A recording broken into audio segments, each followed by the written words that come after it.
Salut, moi c'est Marie-Josée de la Canopy. Je suis entrepreneuse et j'aime tricoter des nouvelles idées. J'aime rattacher les fils entre différentes disciplines pour trouver des solutions qui dépassent nos idées préconçues.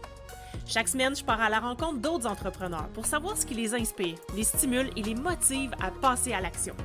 Sur ce podcast, on découvre de quoi on est game, puis de quoi on n'est pas game pour savoir qui on est en tant qu'entrepreneur. Changer de perspective. Game ou pas game?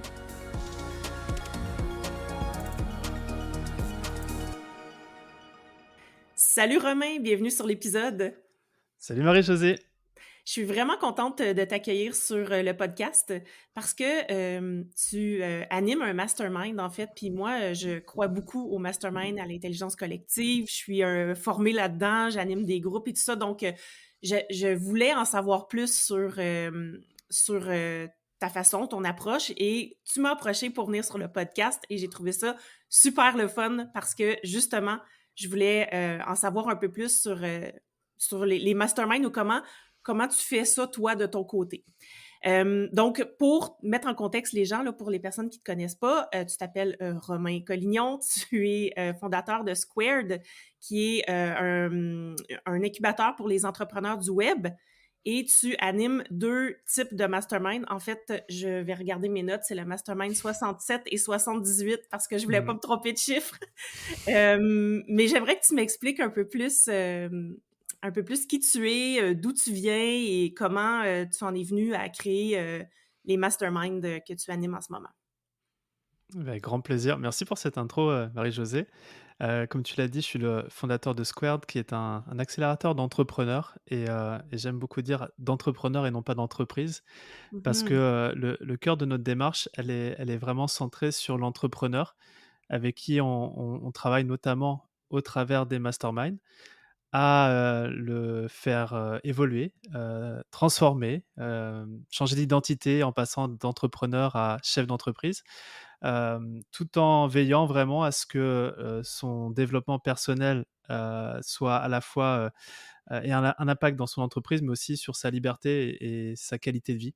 Donc c'est vraiment sur Mhm. ces 2 facettes qu'on joue chez Squared et un de nos axes enfin un de nos métiers, c'est effectivement le mastermind. Un mastermind qui répond aussi à un besoin et à une problématique très présente dans l'entrepreneuriat et chez les entrepreneurs, qui est la solitude et l'isolement. Donc à Ouais. travers ces groupes, hein, peut-être qu'on aura l'occasion d'échanger sur la définition du mastermind, mais c'est un groupe d'entrepreneurs avec lequel quand on fait partie de ce groupe-là, on grandit ensemble, on évolue ensemble, on réussit ensemble.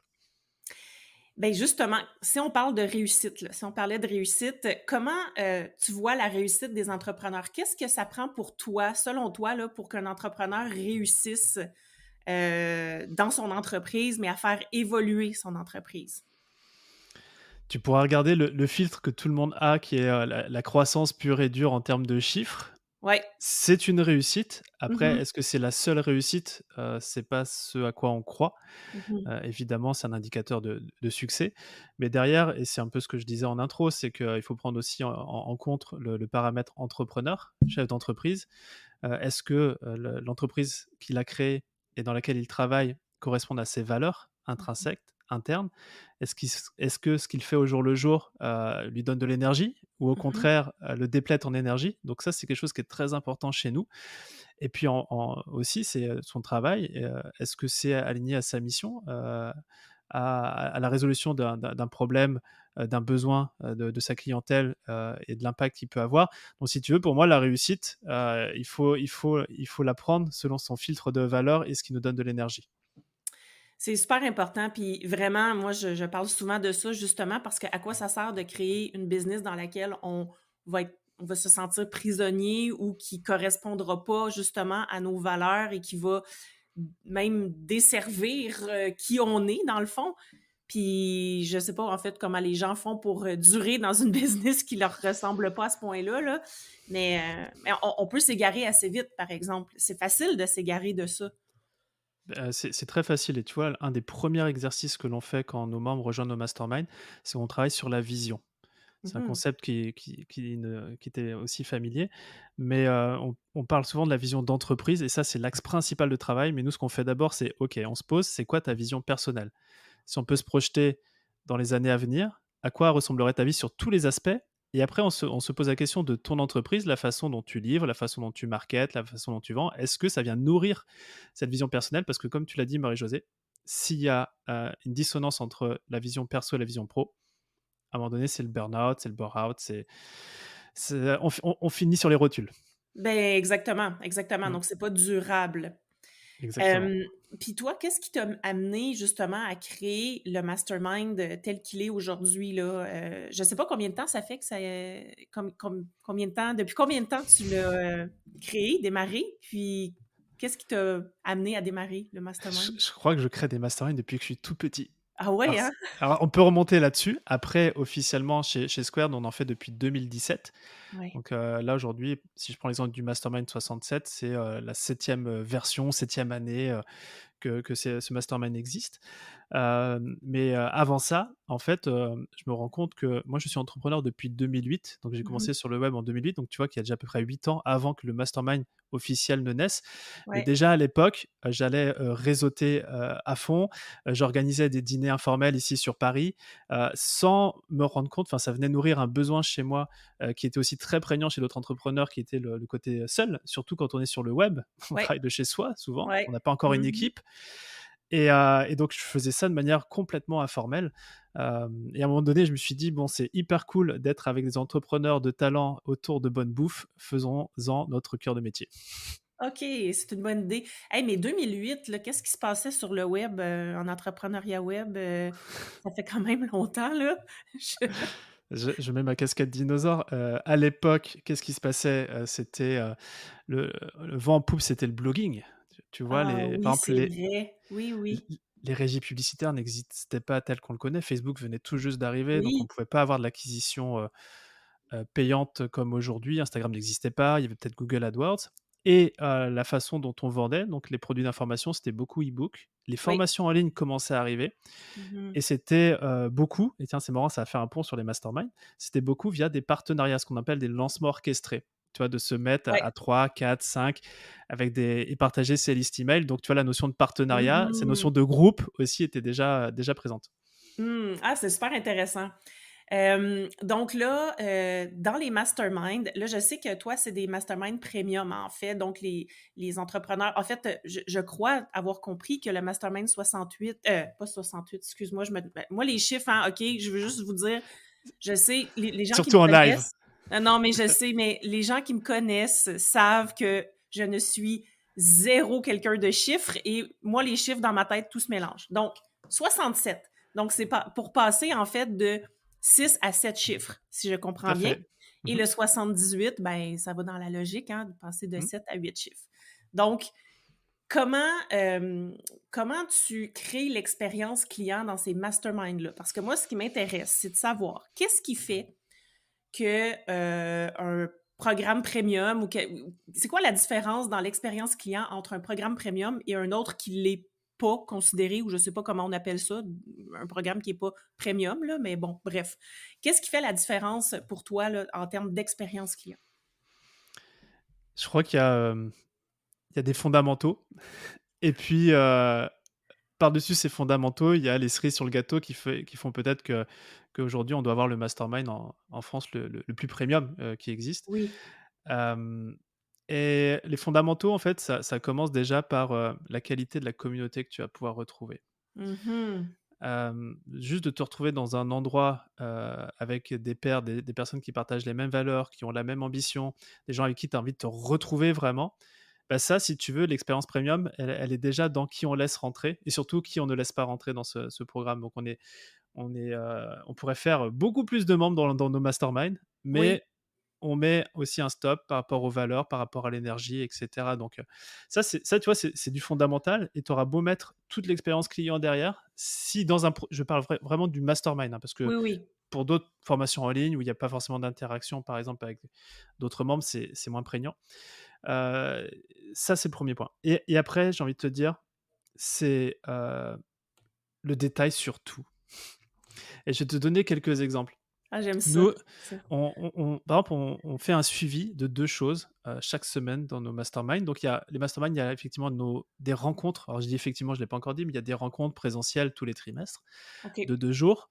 Et puis entre ces rencontres, il y a aussi des sessions en ligne chaque semaine où on avance ensemble. Et nous, ce que l'on fait, c'est que c'est pas parce que quelqu'un, participe à notre mastermind ou a signé dans un mastermind que, on ne regarde pas comment il interagit dans ce mastermind. Nous, ce qu'on veut, c'est qu'il en retire le maximum de valeur.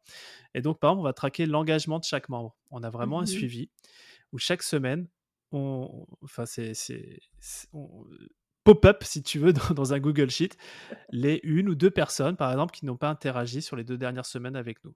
Et OK. quand on fait ça, eh bien, c'est là où le détail est qu'on a un humain, donc des fois c'est moi, des fois c'est les coachs, des fois c'est Géraldine qui est notre success manager qui va juste prendre des nouvelles, tu vois? Et je pense que là, il y a peut-être une phrase que j'adore citer et qui est la devise, de la chaîne, d'hôtellerie, Four Seasons. Ouais. Je crois que c'est de chez vous d'ailleurs, non? Je crois que c'est, Ben, je sais pas d'où ça vient, mais on les a ici, en tout cas. ouais, je crois beaucoup, beaucoup. Alors c'est peut-être au Peut-être Canada aux où que c'est arrivé. États-Unis, Aux aux États-Unis, ouais. États-Unis peut-être, mais bref, en Amérique, il y en a beaucoup.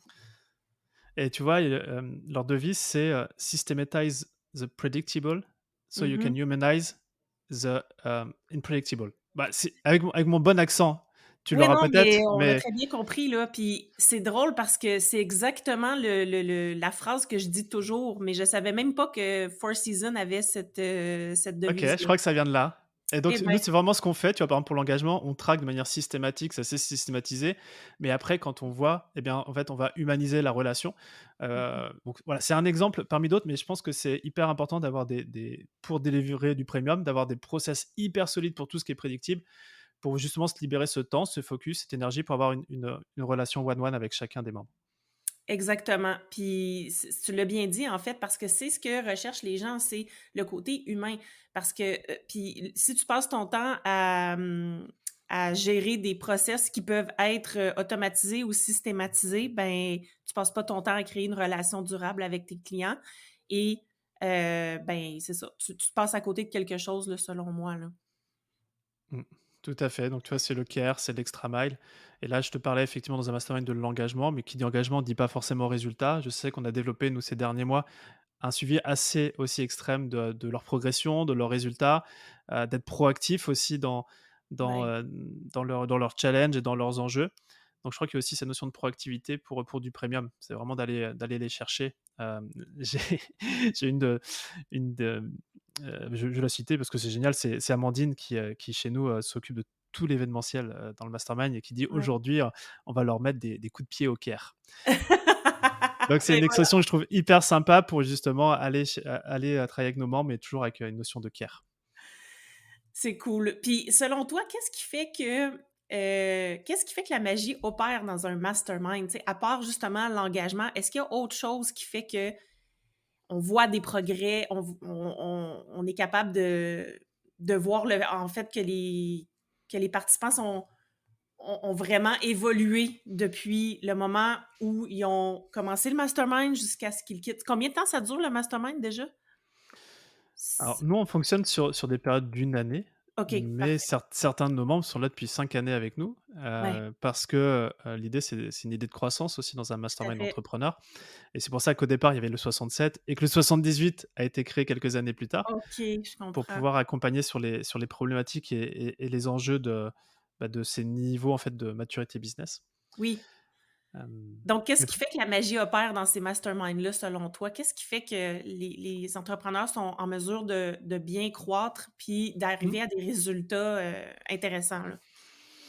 alors la magie, tu vois, c'est marrant, je t'aurais posé la question d'un peu des critères pour toi, c'est quoi la magie? Parce qu'il y a à la fois de la Mmh. la magie émotionnelle, il y a de la magie en termes de shift de mindset.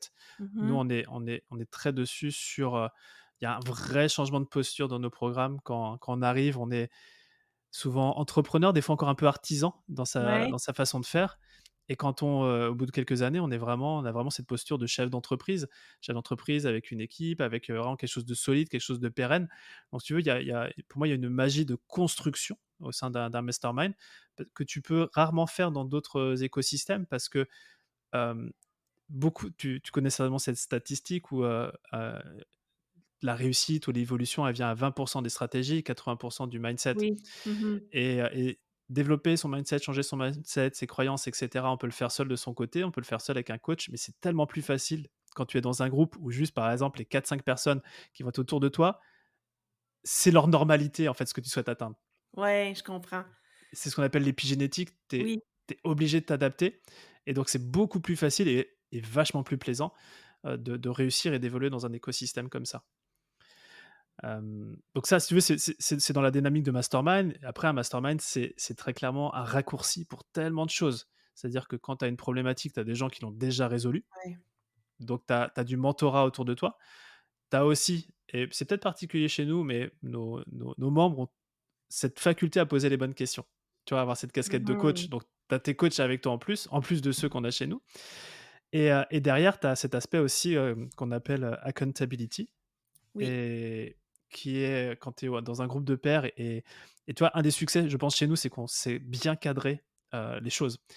Donc, quand par exemple, la comptability, nous, on fait un vrai suivi, de la progression, des résultats, des engagements et quand tu le fais auprès d'un groupe de pairs, bah, tu as tendance à aller jusqu'au bout de ce que tu as dit que tu allais faire et donc forcément derrière, action dit résultat. Oui, tout à fait, tout à fait. Puis, est-ce que tu pourrais me décrire un peu les activités qu'il y a dans le mastermind, juste pour qu'on comprenne bien, tu sais, comment ça se passe exactement, puis de voir, quel type d'expérience les gens vivent quand ils font partie de ton mastermind? Ouais, bien sûr. Est-ce que tu serais plus intéressé par ce que l'on fait en présentiel ou ce que l'on fait, par exemple, en ligne?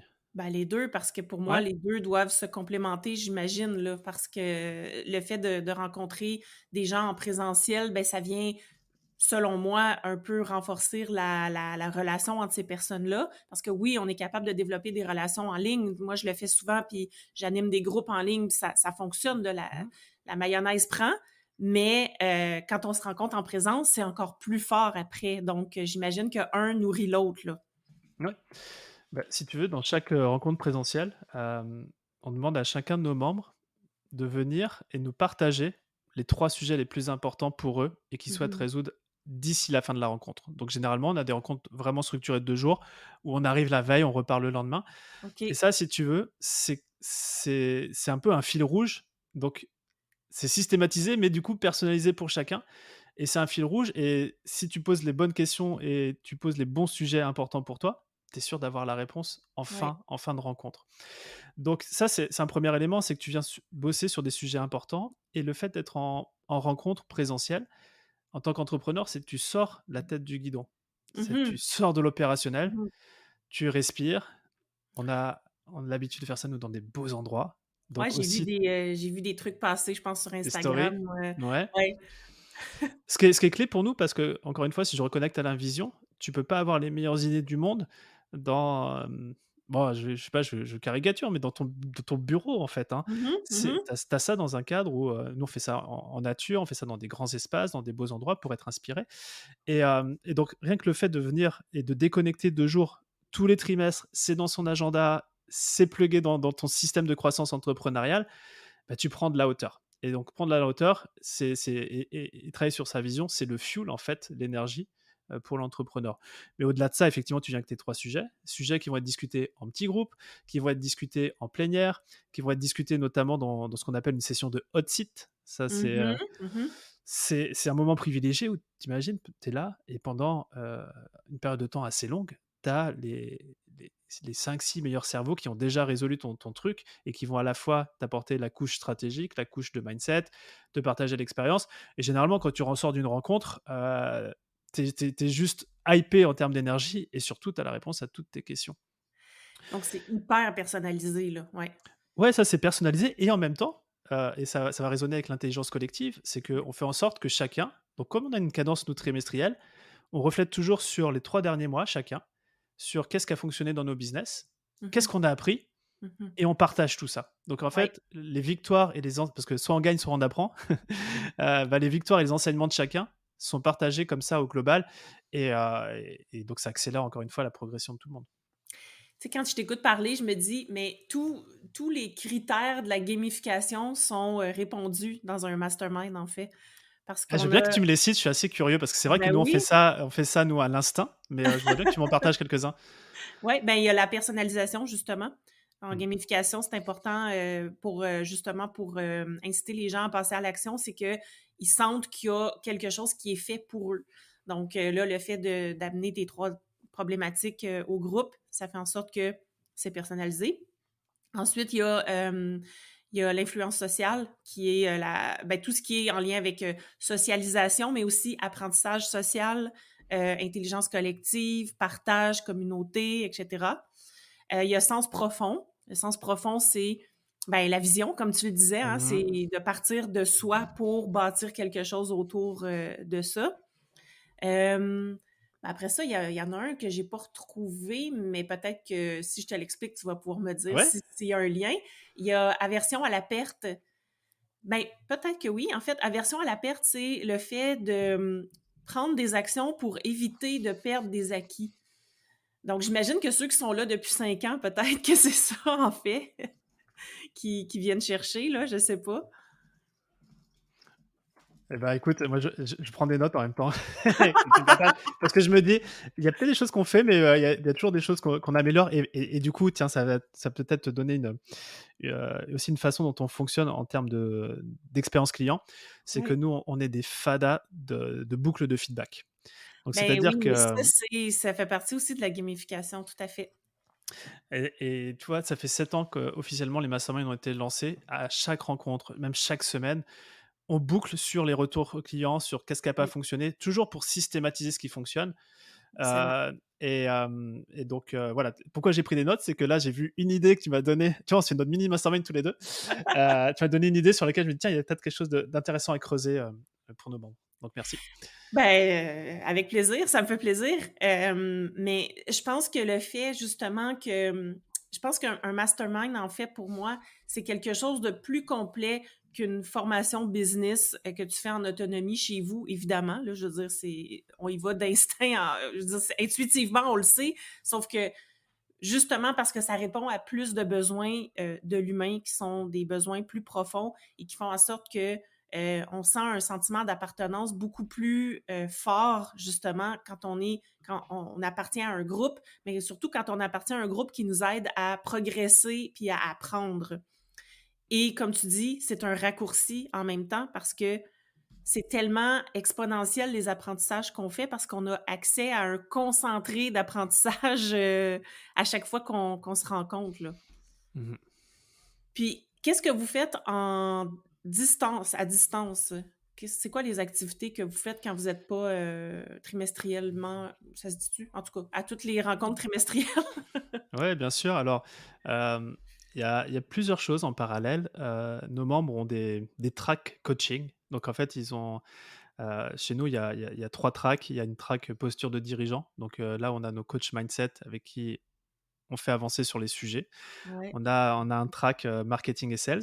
Donc là, c'est vraiment sur la génération, on va dire, de cash, d'argent pour la boîte. Et puis Oui. après, parce que c'est un peu aussi notre ADN, on a un track structure où là, c'est vraiment. Et donc, si tu veux, quand on rentre dans un mastermind chez nous, il y a ce diagnostic qui est fait et en fonction de ce qui ressort, évidemment, c'est le membre qui choisit, eh bien, il a la possibilité de bosser sur tel ou tel sujet. OK. Généralement, c'est sur du temps long, hein, on change sur ces sujets-là. Mais Oui. donc, il y a un suivi personnalisé pour chacun là-dessus. Et après, derrière, si tu veux, on a effectivement des instances en ligne pour nourrir le lien et conserver le lien entre chaque rencontre. OK. Euh, et on en a, je vais t'en donner quatre, assez simples. On a un Slack hyper actif où Mmh. tu sais que tu peux décocher ta question et avoir ta réponse dans l'heure, ce qui est assez incroyable. On a ce qu'on appelle des cerveaux collectifs. Mmh. Et ça peut être intéressant parce que ça rebondit sur ton truc de gamification et de personnalisation. C'est-à-dire qu'entre chaque rencontre, nous, on demande à nos membres de nous partager ce qu'on appelle un successful move. Et c'est un peu la devise de Squared. C'est quel serait pour toi, ou quel est pour toi l'enjeu majeur, phare, qui va avoir un vrai effet de levier pour ton entreprise, Mmh. euh, sur lesquels, à la prochaine rencontre, on pourra trinquer au champagne parce que tu l'auras résolu. Mais surtout, seul ou avec ton équipe, ça sera très compliqué de le mettre en place et tu as besoin du Mastermind 67, tu as besoin du Mastermind 78 pour pour le mettre en place. Et donc là, on revient sur ces notions d'accountability, on revient sur cette Oui. notion de personnalisation. Et si tu veux, c'est un fil rouge en ligne pour tous les membres. Et donc, nos cerveaux collectifs sont constitués de 4-5 personnes par trimestre. Donc, en fonction de leur successful move, on les met ensemble, à la fois quand ils partagent le même sujet, le même enjeu, mais aussi on sait que d'autres membres l'ont résolu. Donc, on crée des groupes Mmh. comme ça. Et toutes les 2 semaines, il y a un point, cerveau collectif où les membres se voient entre eux. Puis nous, avec les coachs, on est présents aussi, on intervient dans ces groupes. Donc ça, c'est quelque chose qui est clé. Et puis en dehors de ça, on a des apports notamment masterclass, où on a la chance d'avoir des membres qui ont une très très grande expertise, donc on aime aussi beaucoup les mettre en avant pour Mmh. qu'ils nous partagent ça. On a aussi des sessions de hot site, on a pas mal de trucs en ligne. Bon, ben là, tu vois, je vois un autre levier de motivation de la gamification, en fait, qui est la maîtrise de la compétence quand vous traquez la progression de vos clients. Mhm. En fait, ça fait en sorte que ça les motive à poursuivre, dans le fond,